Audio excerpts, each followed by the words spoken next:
বাংলাদেশের স্বাধীনতা সার্বভৌমত্বকে যে রক্ষার জন্যে শহীদ রাষ্ট্রপতি প্রাণ দিয়েছেন, যে রক্ষার জন্য আমার নেত্রী বেগম খালেদা জিয়া এত বছর জেল খেটেছেন, যিনি আজকে মৃত্যুর মুখোমুখি,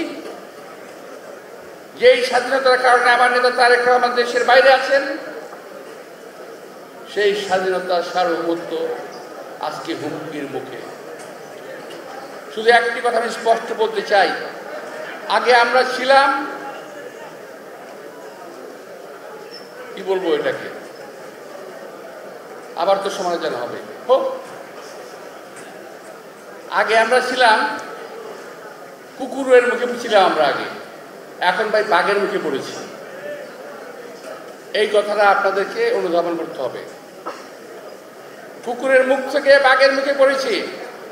সিন্দাবাদের বুড়ো আমাদের ঘাড়ে চেপে বসেছে, ঘাট থেকে আর নামতে চান না, ওনাকে ঘাট থেকে ঝাঁকি দিয়ে নামাতে হবে। আমাদের নির্বাচন হাসিল করতে হবে, আদায় করে নিতে হবে। জনগণের ভোটের অধিকার আমাদের ন্যায্য অধিকার, এটা আমাদের পাওনা, হিসাবের পাওনা আমরা বুঝতে চাই, আমরা ভিক্ষা চাই না। এই বিএনপির বিরুদ্ধে লেগে আছে ওরা, কারণটা কি? ওরা ঘুমিয়ে ঘুমিয়ে স্বপ্ন দেখেন, ওরা একটা বাস্তব স্বপ্ন দেখেন এবং ঘুম থেকে জেগে ওঠেন ভয়ে। সেটা হলো বিএনপি তো ক্ষমতায় আসতেছে, নির্বাচন দিলে বিএনপি ক্ষমতায় আসবে, এটা তারা নিশ্চিত হয়ে গেছে। অন্য সকল রাজনৈতিক দল ওরাও নিশ্চিত হয়েছে, এই সরকারও নিশ্চিত হয়েছে। কিন্তু এই কারণে ওরা ঘুম থেকে উঠে যখন দেখে যে বিএনপি ক্ষমতায় আসবে, তখন তারা নির্বাচন দেওয়ার কথা আর বলতে চায় না।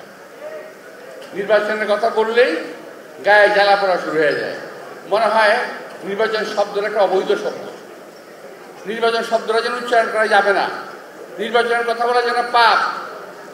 আমরা গত 17 বছর আন্দোলন করেছি রাজপথে, কি জন্য ভাই? কথা বলার অধিকারের জন্য, গণতন্ত্রের জন্য, নির্বাচনের জন্য রাজপথে আন্দোলন করেছি।